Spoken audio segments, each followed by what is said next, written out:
prendre ces éléments de fiscalité. Mais autrement, voilà, l'impôt sur les revenus.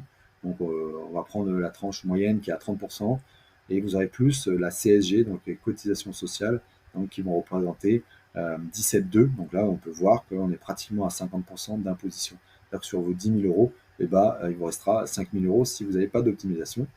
Et autrement, sur Dubaï, et bien évidemment, pas d'imposition.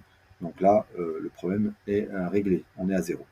Sur la taxe foncière annuelle, donc pareil, en France, vous aurez à peu près entre 500 à 1500 euros. Et sur Dubaï, vous n'aurez pas de taxe foncière, en tout cas pour le propriétaire.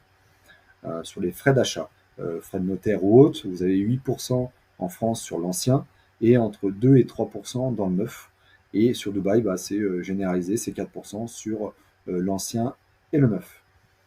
Gestion locative, bon, ce sera à peu près pareil, un peu en faveur de Dubaï, un peu moins cher.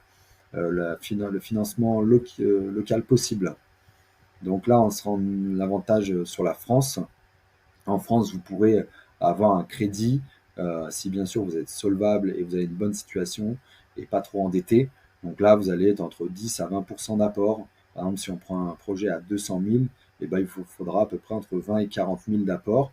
Et autrement, sur Dubaï, ce sera plus compliqué, mais vous aurez la possibilité d'avoir des plans de paiement qui vont pouvoir pallier un peu à cela, mais on n'aura pas autant de force que sur un prêt bancaire en France, tout simplement.